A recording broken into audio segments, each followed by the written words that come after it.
Yes, I need to reach these. Okay. Okay, good morning, everybody. I think we're now live on Facebook. Happy Thursday. It's February here. It's February all over the world, I guess. Just before I start today, to introduce Fiona Mauchline, who's joining us to talk about teaching through the senses. I just wanted to say a huge thank you to all the hubbers who responded to Kelly's message. Kelly, one of our top posters, top engagers, top everything. She posted recently about looking for volunteers to work on a project, and she was overwhelmed by responses within the first few minutes and first few hours. So a huge thank you to everyone who was able to get involved in that. Okay, so today I'm joined by Fiona, and I met Fiona way back in 2004 when she was one of my tutors on the IH Young Learners course. That's right. And I mean, Fiona, you've been involved in ELT for many years, and you've been involved in so many different projects. Teaching obviously is a huge passion, and then writing course books mainly for secondary school students. You're really involved with IATEFL and the Teacher Development SIG and the SIG Tweet Meet that happens on Tuesdays on Twitter, which I'll post a link to as well if anyone's around for that anytime. Materials writer as well, not only course books, but the ETpedia series. And also you're involved with EVE, which is the Equal Voices in ELT. And I know that recently you've been doing, well, the group have been involved in some mentoring programs. So you had 2 weeks with the ELTA Africa group, and now coming up, you've got the ELTAM, the Republic of North Macedonia. So I had 4 months with them, but 2 weeks of the actual presentations, but we've been working with them since September, October, when it's the second year. But and the North Macedonia one as well. Nice. Yeah, so I mean you're so involved in so many different areas. I know, I've got broom back. I mean, do you have any favorite parts? What, of ELT? The people, really? I don't know. I suppose, well, seriously, when you're saying just now about the Facebook message and all the response, I was thinking, oh yeah, that's happened to me a couple of times, putting out calls for help for my trainees, or for I teach on the MA at Brooks. So last year before, I put out a call for some people to do help a student with his research for his dissertation. Got loads of help. His entire research was based on people that I know from Facebook. Getting in touch with them. Yeah, I mean it's the people and the willingness to do stuff. Mm-hmm. But yeah, no, SIG Tweet Meet, I think, is, I don't know, at the moment it's possibly my favorite. EVE is the thing that's closest to my heart in some ways, because the idea of I mean, at the moment I've been working with Africa, but there's going to be more of these projects. But it started out with the badges for conferences and stuff, which is still kind of trickling through underneath, but we're not focusing on that so much for obvious pandemic-related reasons. But I think, SIG Tweet Meet's got us through the pandemic. I mean, you joined about a year ago, I guess, but I started it 2 years ago. Initially for 2 SIGs, but now I'm only on one committee, so it's just 1 SIG. But it's great. I mean, I love it. It's supposed to be chatting about methodology, but as often as not, it's checking in on each other, which has been very necessary, I think. Yeah, and I mean, I find the same with the coffee breaks that we do every other Thursday. Like, the idea is it's to get together and talk shop, but when you see the same people from week to week or fortnight to fortnight, you do kind of end up chatting about how things are going, and it's just nice to have that interaction, I think. A couple of weeks ago, I think you were there, it ended up being a discussion on knitting, which whatever gets you literally through the pandemic. Knitting, cakes, walks. There's been quite a lot of chat about what we do to look after our mental health. I'm sitting here in my living room, as you can see. My laptop is on a I don't know what you call this, a standing desk converter that you recommended to me on SigTweetMe. It's the same as yours. It might be a different color because I bought the color that was on sale because can't, take the girl out of Scotland and all that. But yeah, no, I think so. I think the thing that I feel most, I mean, apart from my writing and my teaching and my training and all that, of the extra things at the moment, SigTweetMe is the one that makes me smile the most. Nice. Excellent. And before we go on to the session today, I saw this session that you did. Well, you're kind of combining different ideas. I saw it at Innovate, which was held online back in September. How do you feel about online conferences, and are you looking forward to getting back to face-to-face conferences, or? Yeah, but I mean, let's face it, we've been doing webinars now for about 10 years, I think. I remember the first webinar I did, I'm trying to remember how long ago, but it must have been about 10 years. And it was all a bit basic then, you see. So I remember sitting with a CD player next to my computer. I'm not quite sure why that would be, why I wasn't using YouTube, but it may be that, I do remember playing music in my first session and I had to have a CD player next to my laptop. Or my computer, whichever I was using.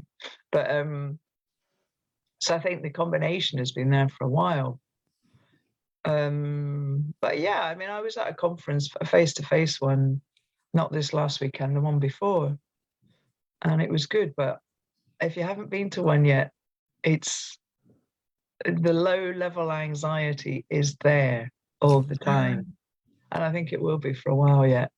We're not used to that context, and it's very weird as a frequent speaker to speak to a room full of people wearing face masks because you can't read the faces. It's like when you're teaching, it's much harder, but at least you're in the classroom, your students are that little bit closer that you kind of can read this bit of face a bit more easily. But when you're in a conference session, I found it quite hard to tell if the audience was following what I was saying, second language speaking, and you think that they do, but normally you can tell. I found it very weird. And when you're like, I tend to walk up and down and mix if I can, while I'm speaking, while they're, if I get the teachers doing something together, and of course it's like, oh, I forgot my mask, like the front of my mask, or end up holding because I always have notes, sort of end up walking around. Draw a smiley face on the back. Well, we'd been using emojis, so I had one in my notes anyway. So. Awesome. But yeah, we were doing a thing about using emojis, but it was weird. It was good though. I think everybody was in a sort of a confessional. There was a lot of "I've missed you, I love it," sort of thing. But no, it was really good. It's good to be back, but yeah, so it's weird. I don't have a problem with doing them. I do literally at the moment spend between 6 and 8 hours a day on Zoom, and the next 2 weeks will be more. So, yeah, you just get used to it then. Yeah, I think that's it. Yeah, I mean, I've been doing these for just over a year now, and I like it. I like chatting to someone when we do these webinars. But yeah, it's definitely a very different experience to be in a room and the buzz of having people around you. Yeah. Yeah. I think the only thing I kind of miss is knowing how tall people are. I know that sounds weird, but do you know what I mean? When you go to a face-to-face and you suddenly go, oh, you're shorter than I thought, or you're much taller than I thought. Oh. Very true, very true. Anyway. Cool. Okay, so talking about sharing ideas and talking at conferences, you're going to give us some thoughts today on teaching through the senses. Yeah, I will. I haven't added much about the eyes, pardon me, because I sat looking at the activities and expanding a bit, and then I had to prune a bit. As you do. And I really love this area, this field area, topic, theme, whatever. I do quite a lot of research on how the brain works and the eyes, because the senses, including sight, are connected to the part of the brain, or in fact they trigger the part of the brain that the three parts that work together to form memories, long-term memories, store and recall memories. And so if you know that, then it's also useful to start researching how the senses work, how the eyes work. You know, I have not actually studied how the smell organ works, because in the classroom it's not as relevant. But the sort of the neurological side of it, yes, I have looked at, and the physical side of how eyes work, I've looked at. I'm not going to mention much about the eyes today, though. Save that for another day if you want. Okay. So before I kind of get into some theory, because I'll give you some theory as well, and then a load of ideas. I don't know, do we have access to a chat room? No, we don't, but it doesn't matter. I'm keeping an eye on the chat in Facebook. So yeah, if you want to ask any questions, good, because people come type stuff in the chat box. Actually, there's quite a lot of chat boxes. You see, you're going to have to do a lot of reading of it on Facebook. This photo is taken from a walk I went on. Now, it was in autumn, and I was trying to think of something that's happened to me recently that's similar. And I could think of things, but I hadn't had the presence of mind to take a photo at the time. So in autumn, I was going for a walk with my boss, which I do sometimes, my Brooks boss, because so much sitting, etc. We went for a very long walk. And there was a moment where I was walking down a footpath, and all the dead leaves on the ground, you know, my feet were going through the leaves. And I suddenly had this kind of whoosh of memory back to my childhood.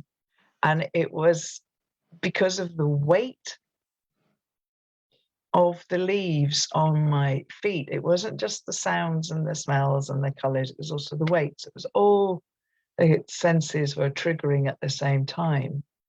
And I was brought up in Scotland, so certainly in the first half of my childhood, should I say. And so I kind of went all the way back to sort of whooshing around the side of the loch with these leaves. And at the time I went on this walk, I was preparing for a session, not for Innovate, but, and I started thinking, oh, childhood, you know, these memories trigger. And then I went on and I thought, you know, that was the sense of the weight and the movement. And so I started to go through other senses and think, what other things can I think of from when I was a kid? And I thought, yeah, sound. The sound of the squeezy paint when we squeezed the bottle at primary school. I don't know if anybody else had these squeezy paints. That's not quite the brand that we had. These photos are from ELT Pics, one of my own. But there was that sound of the kind of thing. And then I thought, well, what about smells? And I realized I could actually smell those kind of paints in the top right. I could remember the smell of those. I don't know if you can, but that smell, the association with paint and the smell of the paint.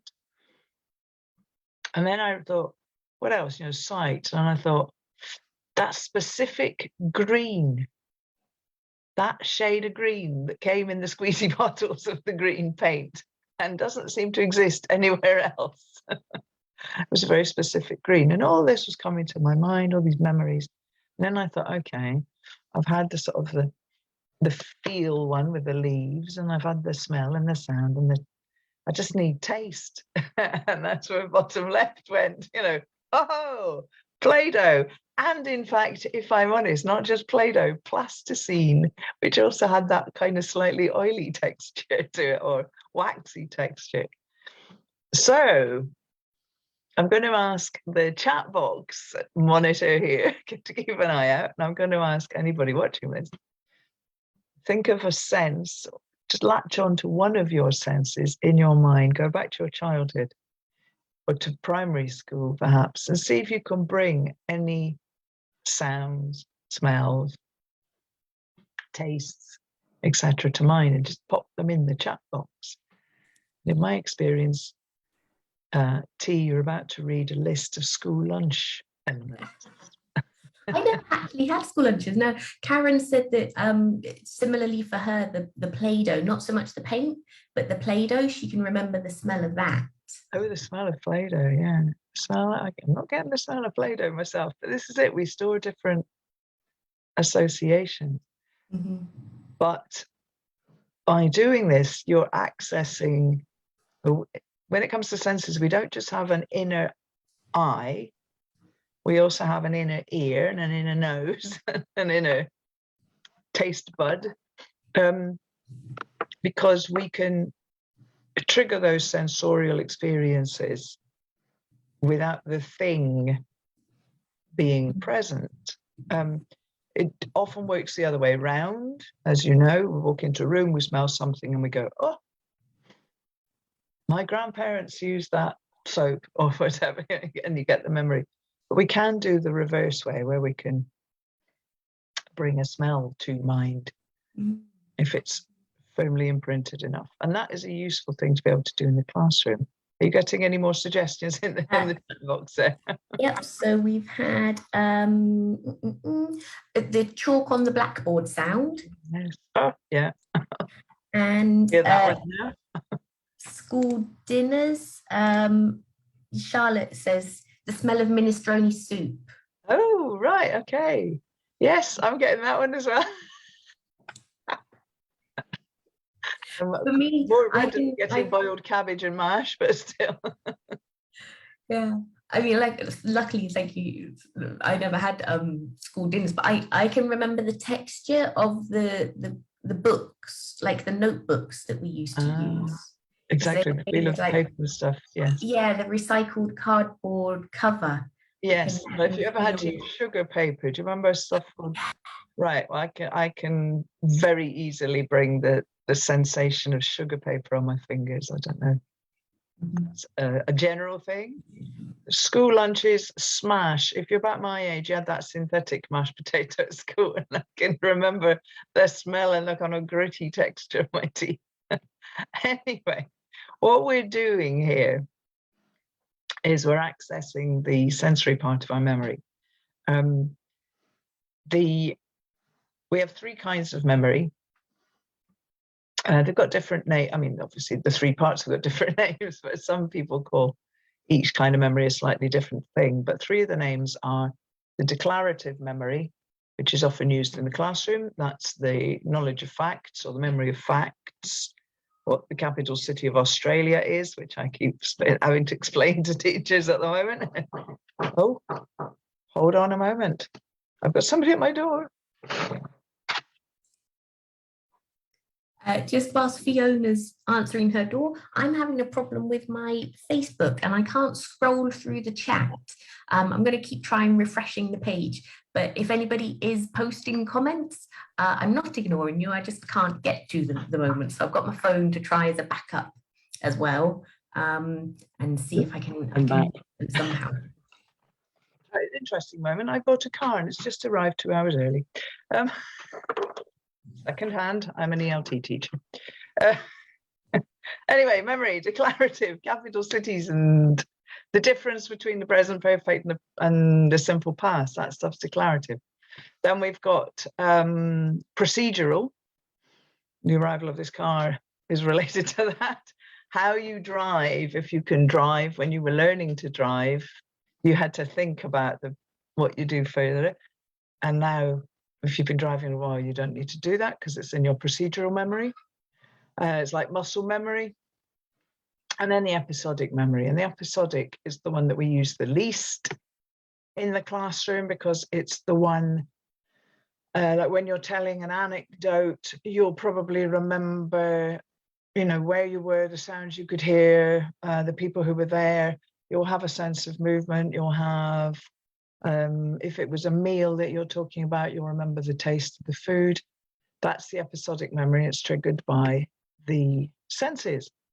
In the classroom, we use the declarative, obviously, a lot. We use the procedural a lot, very simply by asking students to write or even fill, complete the gap fill. That's the sort of procedural.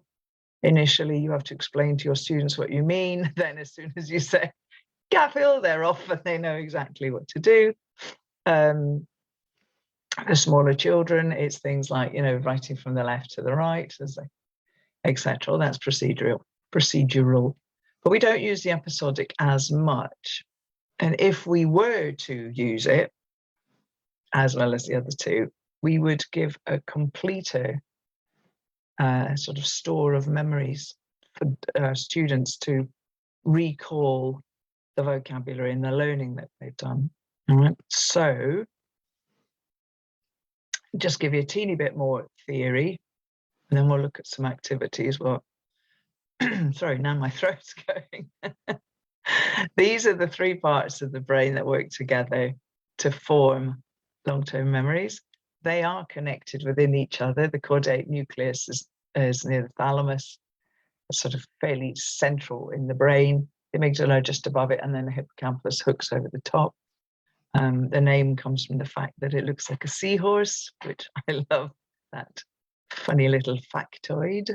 But then I'm an ELT materials writer, so it comes with the territory.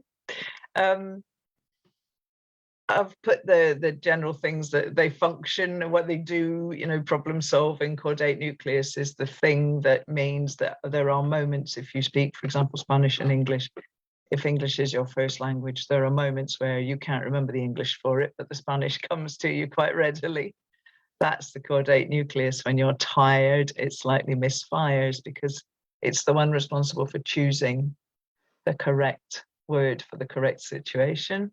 And if you speak any language, is really to a kind of a B1, B2 level and above, your brain is always thinking in those two languages. So it just selects as appropriate. The amygdala, it's the one that people are most familiar with, usually triggered by emotions and responsible for things like creativity or expression. It's also the lexis center, not the grammar. The grammar is in the prefrontal cortex, which is it develops much later.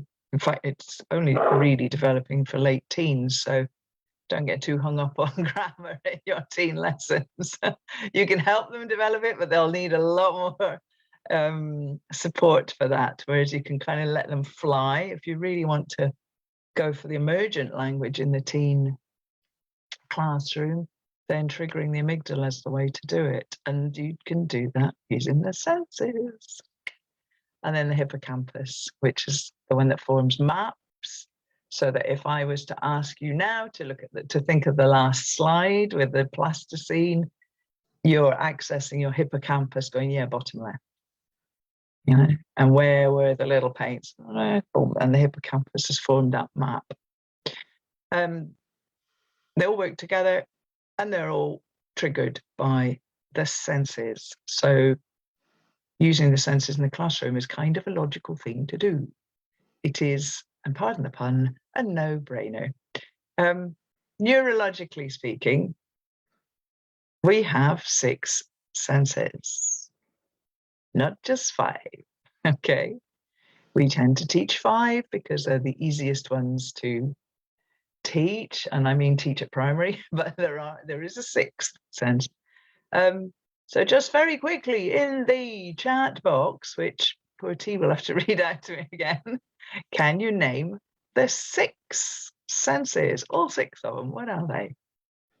Whack them in the chat box. I've cheated. I know this because I saw when you talked about this before. Yeah, I was thinking that before. I think, oh, if you've seen it before, please. And I am still having issues accessing the chat. Don't know why. Okay. But for some reason, I can't scroll through the chat on on the computer. Well, we'll let you be the clever student then, and you can tell me the sixth, but leave the sixth one for the big reveal, okay? So what are they?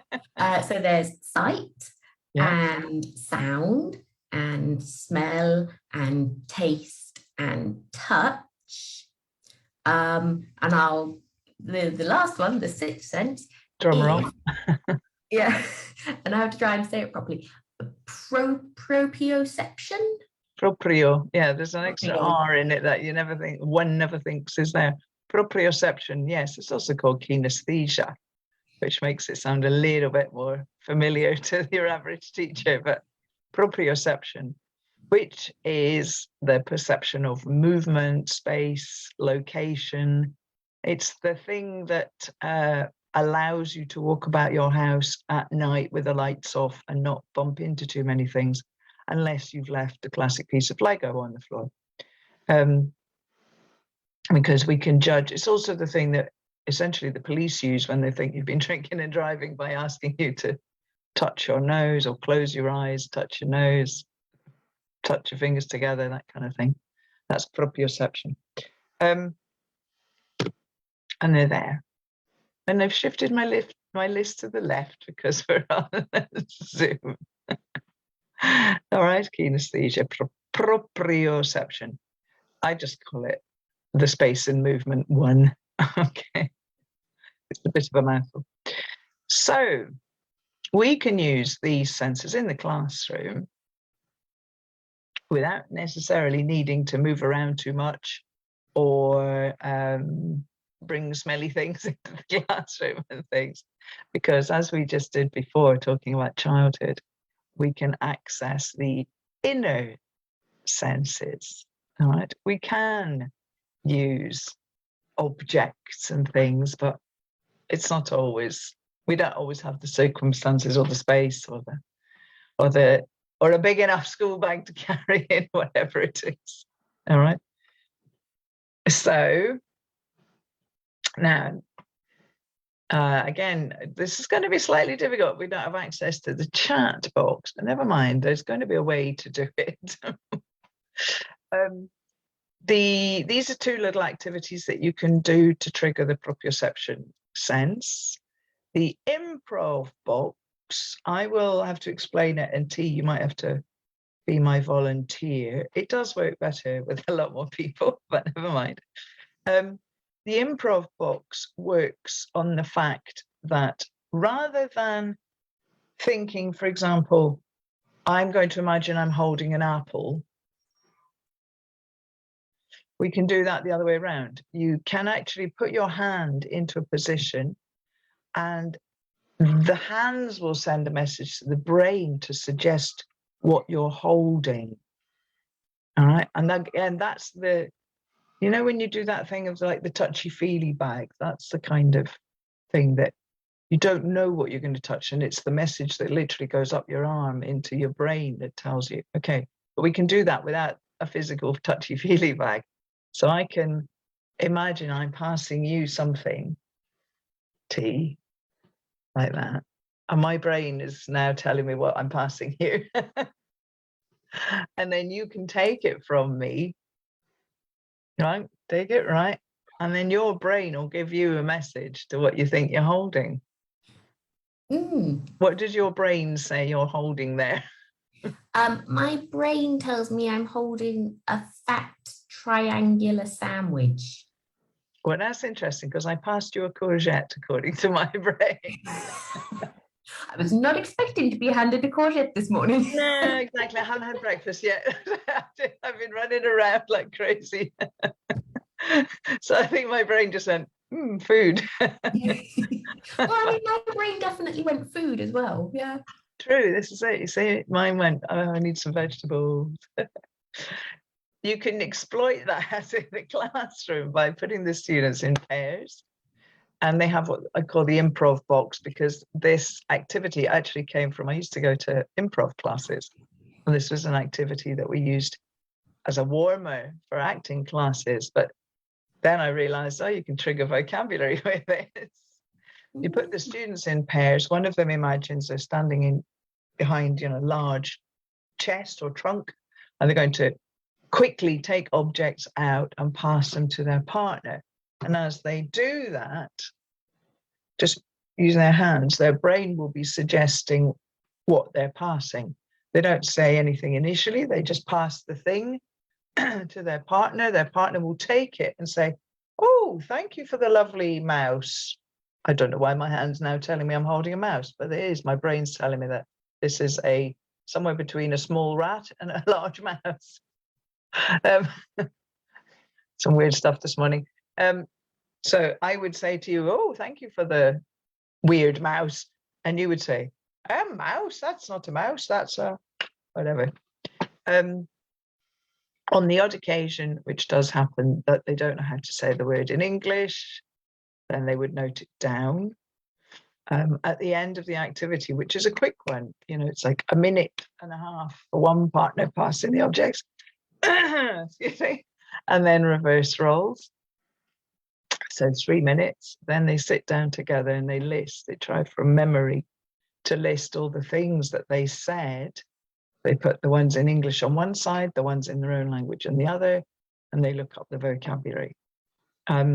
They'll often just use the words that they know, which is handy.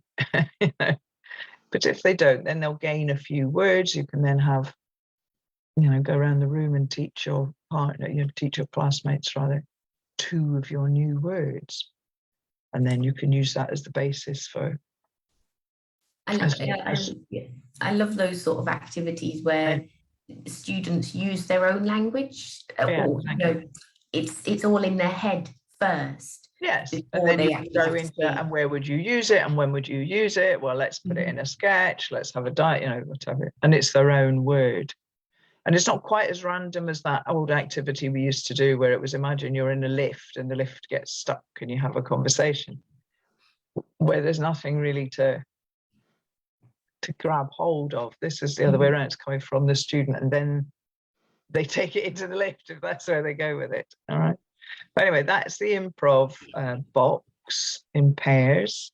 Try it if you're watching. Just try, sit there holding, and I have no idea where the small mouse came from, but that's what it happened. It just did. Whatever. The memory map is a similar thing that you've probably done in the classroom, where you give students a map and they have to put a series of words on it. The obvious series is things like supermarket, hospital, school, etc. But it doesn't need to be that. It could easily just be, it could be anything. It could be animals. It could be vegetables, courgette, sandwich. They put it on the map. Each student's got their own map. Then you put them in pairs. One student has to close their eyes.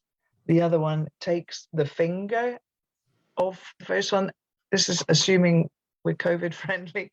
They don't need to take the finger, but the blindfolded student puts the finger at the start of the map, for example, top left, and the other one guides them through the map. So, down, if you can do a let's call it post-COVID, as opposed to peri-pandemic, and they can guide the finger physically, that's better, but otherwise they'll just need to say it, guide through, and they go, now we're at the courgette, turn right, go down, stop, on the left there is a sandwich. Then when they've gone through the whole route with the eyes closed and just relying on the finger, the finger student, that sounds really rude, but never mind, opens her eyes and tries to rerun the route, saying where the things are.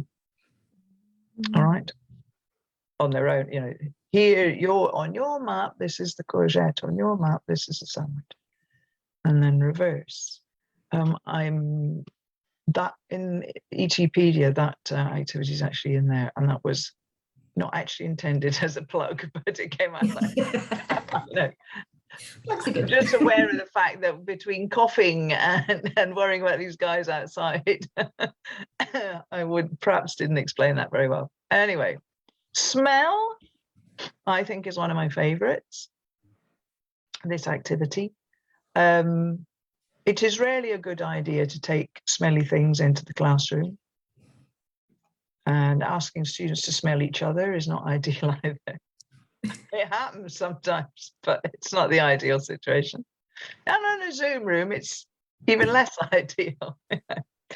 But you can use the inner nose, and you can use it to very simply provide prompts or ideas for descriptions, for stories, etc. Sketches, dialogues, whatever. You do it like this. You beforehand think of 2 or 3 things that trigger olfactory memories for you. So it could even be, I don't know, swimming ring. If you think of a swimming ring, that kind of PVC smell, anything that triggers a smell reaction from you, and then, you know, experiment with different classes till you find your 3 for life. And then you say to the students, I want you to close your eyes. I'm going to say something to you. You're going to imagine the smell, just the smell. Then note down 3 words or 4 words. I usually say 4. And I ask them to note down a person, but not a proper noun, a common noun. So teacher, not T, you know, or a mother, not, you know, a neighbor, not floss next door, whatever. An adjective, an object, and the 4th one can be any other word that comes to their mind. And then you say, for example, well, try a swimming ring. Imagine the smell of a swimming ring. And then just in the chat box, if you're watching, type your 4 words associated with one of those vinyl swimming rings. I'm actually going to move rooms because there's a drill started. We're not having a bad day, are we? These guys are supposed to come at 12 and they arrive at 10:20. All right, so vinyl swimming ring is one that just came to my mind. If you're watching, my usual 3 are, I usually use coffee because that's got that nice kind of woody, nutty smell, and you get color associations as well. I often use something like grass, freshly cut grass as a second one. And then a third one, swimming pool. And I tend to use swimming pool because you got that kind of chlorine-y smell will come to mind. Personally, if I think of an indoor swimming pool smell, I also get an association with chicken soup, which I don't even eat meat, but as a kid, I used to go to swimming lessons and we'd get vending machine chicken soup afterwards to get warm again, because Glaswegian swimming pools in the late 60s and early 70s were not very warm places to walk out of at the end of the day. So anyway, so think of 3 or 4, experiment. You know, bread for me, yeah, everybody gets the smell, but it's harder to get vocabulary associations with it, but you might find it, you know, baking in general, baking. All right, try that. Then once they've noted down their words in pairs or small groups, they compare the ideas they came up with, brainstorm, stick them all on the board, and you've got a whole collection of people, objects, some places might have come out, you've got adjectives, put them on the board, and then just say to people, okay, I want you to write a description, include 2 of the people, or include 3 of the people, include 3 of the adjectives, 3 of the objects, write a story that goes from one of the places that's appeared on the board to another of the places, includes 2 or 3 of the people, could be a dialogue, you know, choose some of the words, imagine that you're in one of the places that's appeared for grass or whatever, or coffee. But there's a lot you can do with that language. And the language has come from them, it's come from the class. It becomes like a class-created word pool. And they'll latch on to some of the other words. Then, of course, you can do all that. Which word do you like the best? Which one do you think is the hardest to remember? Which is a trick way of getting them to remember exactly that word as they process. Don't know if you've ever done that. I do that a lot. Which of these words do you think you're least likely to remember? Bingo, they're going to remember it. So that's smell. Touch, well, there's the classic, which you've probably done before, where you take unusual objects into the classroom, the students have their eyes closed, and they have to feel it and say what they think it's for and what else they could do with it. They could conduct an orchestra with this, like scratch their back with it, etc., etc. You know, how does it feel? Well, it's kind of rough, it's got curves. So you get vocabulary from there. This is actually a spurtle. Yeah, you said just before, I've got my spurtle. And it my was just as we went live, and so I know, didn't get a chance to ask what it is. I have two spurtles, but I couldn't find the other one. I suspect the other one is upstairs in my weird ELT shit bag. A spurtle is specifically for stirring porridge because it doesn't break the starch into the water as much as a spoon would do, or so they say. Anyway, it's for making porridge, and I have two.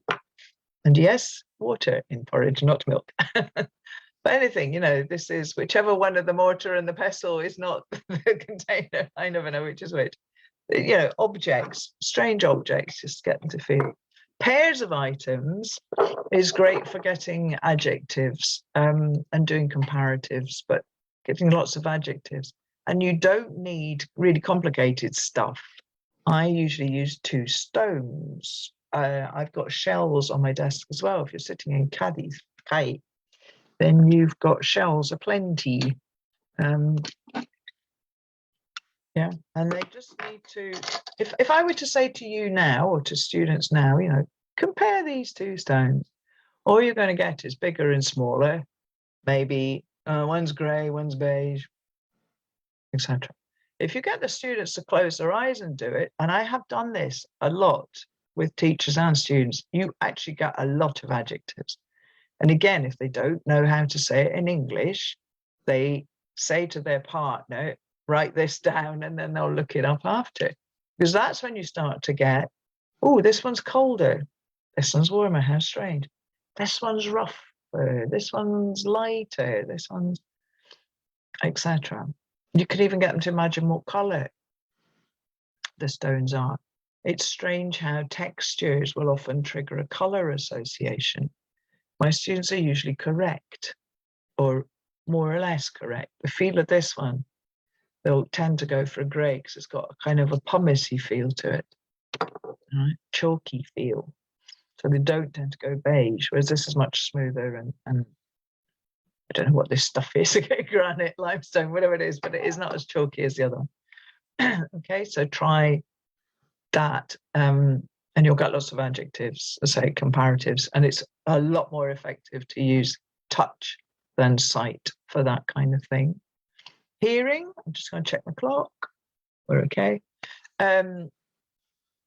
Hearing,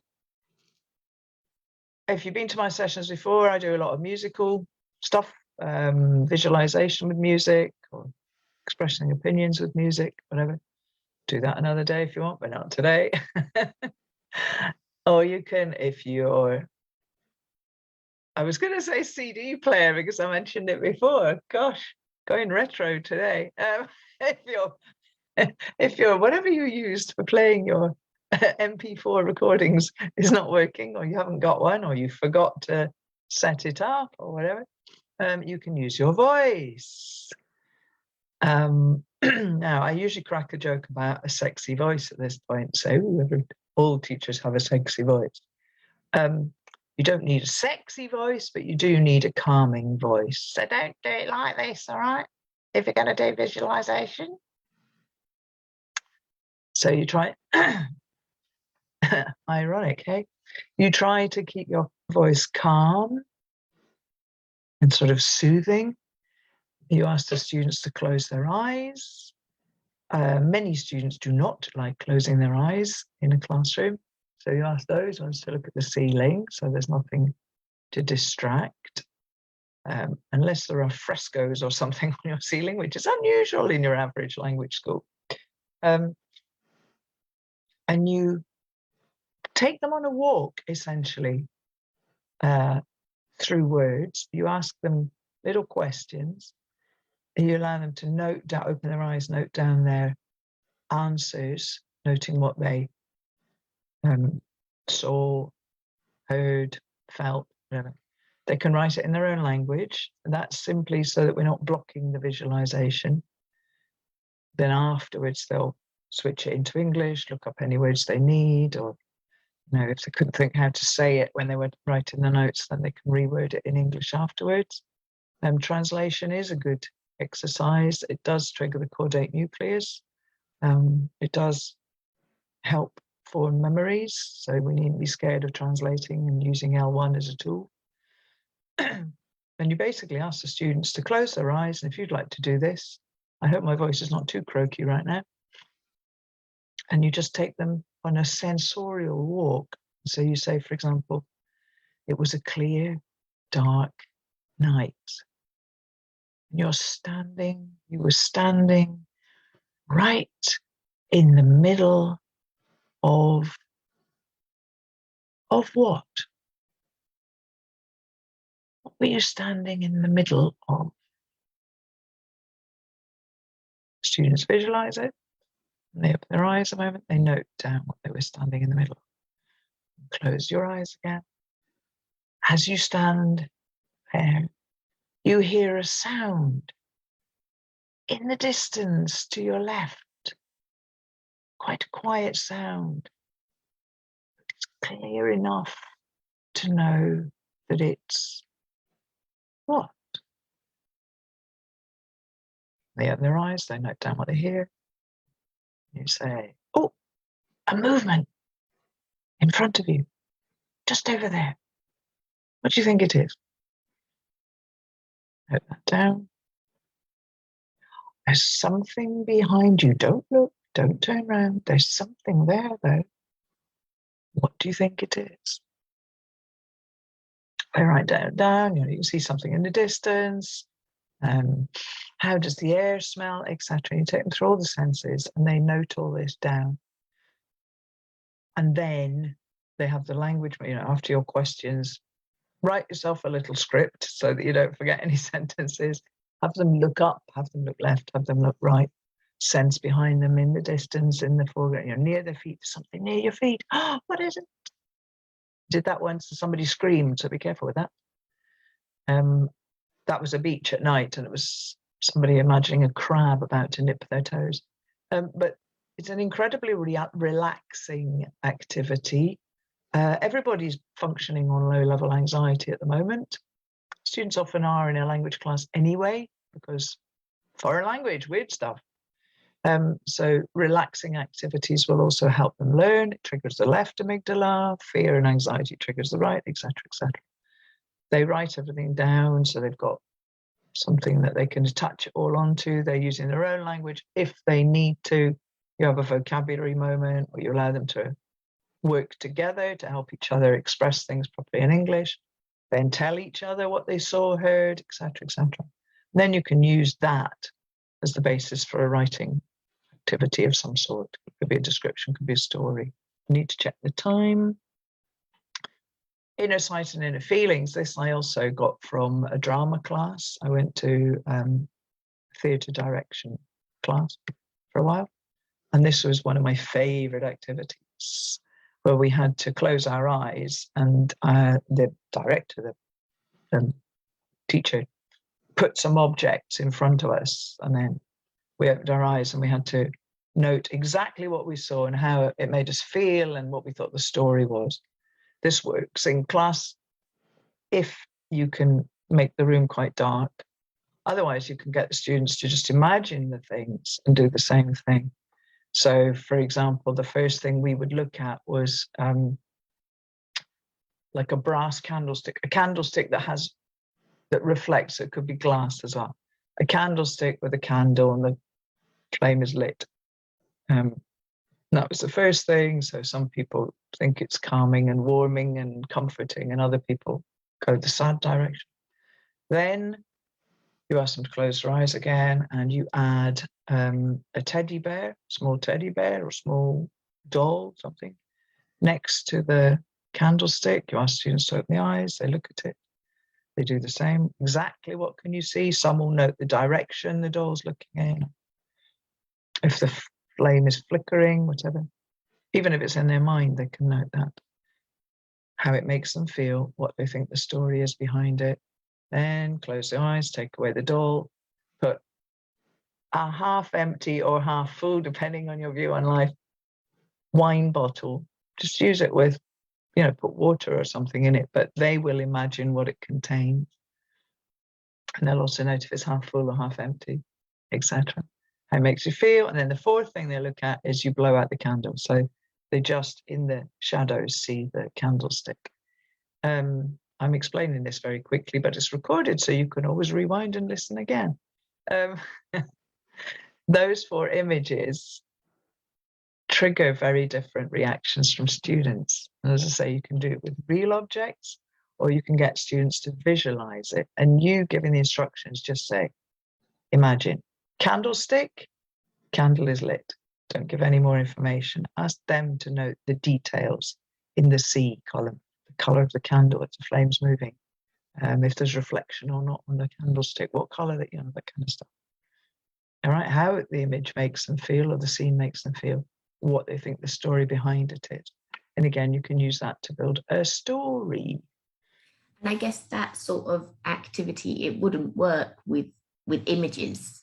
Like no. you could get the students to imagine if you couldn't. They need to do it. That's why it's inner sight. If you do it with real objects, you're going to get shadows and movement that some students will notice, some won't. Images, because just the 2-dimensional nature of it, it's slightly different. I'll show you something else about images in just a moment. I was going to say, this is another activity I do, which is all the senses together. I'm going to talk you through it in a moment. And I start with 3 images, and I was actually standing in that station about 10 days ago by coincidence. It's in a fairly random place in Portugal. 3 photos that are really quite different because we don't all respond to the same stimuli, same triggers. This is obviously one that's going to incorporate sight as well, but it's all of them. And basically this activity is going to involve the student chooses one of the images and imagines what the photographer could see, hear, smell, etc. What was just outside the frame, what was behind the photographer, a little bit like the here one, but all right, using an image as something to focus on. 3 very different images. So me, for example, the one that triggers my imagination most of this trio is the one on the left. Other people will go for the others, essentially. When I'm choosing the photos, though, it's important not to choose a photo that has, shall we say, declarative knowledge in it. If you look at this image, yes, it's trees and stuff, but that's the Cheshire cat sitting in the tree. And I've used this, and the students then immediately focus on the cat, and they're immediately going Alice in Wonderland, trying to remember, and I don't want to do that. I want to trigger the imagination and the episodic memory, not the declarative. Something like this, on the other hand, works. Thundry Meadows, unless you live near this place, in which case you'll have episodic memories of it anyway, So this works because it doesn't have, although it's got a couple of words, it doesn't have all that kind of declarative load on it. So something like that works. If you also do the all together activities, you as the teacher need to take them sense by sense, because sensory overload, as you know, is a thing. And it's not just a thing when you go to Carnival or oh God knows, Corte Inglés at Christmas is my definition of sensory overload. I hate it. Get them to focus. Now what can you see? What can you hear? What can you smell? Sense behind. That's one of the kinesthetic kind of responses. And you can do this activity with them. And it works really well, but give them choice as well. All right. So they say those are my 3 different ones. If you don't remember your photos, don't matter. Use a word. You don't need to do the prep. If you've got to stand in for a teacher last minute, don't worry about it. You don't need photos. Just say, okay, everybody, imagine a harbour. What can you see? What can you hear? Or baby buggy. It doesn't even need to be a place. It can be an object. Baby buggy, right. Where are you? What can you hear? What can you? It'll trigger. It's got to be something familiar enough to people. Surfboard. Come on, guys, if you're in Cadiz, surfboard. Oh, right. It'll trigger all those associations and you can take them through a senses. Those are the 3 words. Well, the 6 words, really. The 3 bits of the brain and the 3 kinds of memory. Screenshot moment. If you're interested, you may not have any interest whatsoever. And that's this bit. And I'm going to move my little faces out of the way because T is what it says underneath there. I'm going to shift this, move it over here. Right. Cool. That was so much fun. Thank you, Fiona. I love all of those activities where there's no pressure on the students. It's getting them to access language, but not in a kind of, right, what's the answer? Is this true or false? It's so much of it comes from them, which I think is great. Yeah, well, it's curiosity and it's all sorts. It's letting them explore the language as well, explore their own minds. Right now, I mean, the sort of the sessions that I'm preparing right now for this year got more to do with connecting. I'm sort of moving into my quantum ELT mode now. But one of the connections that I think we need to help students make is with themselves and how they're feeling and what they need and etc. And not just linguistically, I think we've all come out of the last 2 years knowing some of the things that we need in life that perhaps we hadn't been quite as aware of before. So yeah, it's good to have these going into the episodic memory or forming episodic memories through going into emotions and senses. Senses and the emotions are in the same place. In the mind, in the brain. The amygdala are largely responsible for not all the emotions, but a lot of the positive and negative. The negative will tend to be in the right, the positive will tend to be in the left. But the amygdala are also triggered by the senses. So, there are certain, I'm trying to think of an example of anxiety, but I guess there are smells that might make you feel like a metallic smell. If you think about it, there's a sort of emotional attached to it. And some smells are more relaxing than others. I'm just thinking smells, it could be any of the senses. I mean, like you say, kind of the smell of school dinner could bring back unpleasant memories. Oh, yeah, exactly. This is it. Yeah, because it's all it's in the same part of the brain. So the way we experience sensory stuff and emotions are closely linked, and they will form memories. Right, at any moment that if you've ever been, and this might be clearer for ladies than men, I guess, that sense of being out in the street at night and the wariness, and it's like you can hear everything more. Your senses go as well as that anxiety, because it's all in the same brain. That was not meant to be gender loaded. I just have a sneaky feeling that on the whole, the female members watching are slightly more aware of that nocturnal anxiety. Very possibly. Yeah. So. Okay. Well, my apologies to everyone who was watching us on Facebook. Karen said that she was having problems with the chat as well, so maybe it's a Facebook thing that's happening today.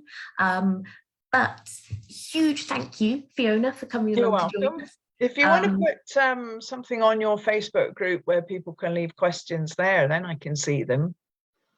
Yeah, so if anybody else, if you're watching watch the webinar and you want to leave Fiona a comment, it's probably best to tag her in the comments so that we spot them more easily. Right. But yeah, right. and it would be great to hear. I'll just spend some time scrolling at the weekend. Yep, or post a comment directly, whichever you prefer, really. And let us know if you try any of these activities with your students. Yeah, do please. Yeah, I'm a huge fan of visualizations, and I've got a session coming up tomorrow, so I'm going to be doing at least one visualization with the group then. Brilliant. Well, thanks everyone for watching, and if you're watching on catch up, lovely to see you. Have a fabulous week, and we'll be back in a couple of weeks with Claire Thompson's joining us to chat about business English. So that's coming up on Thursday, the 3rd of March. So I'll see you all then, and we'll be back next week with a coffee break.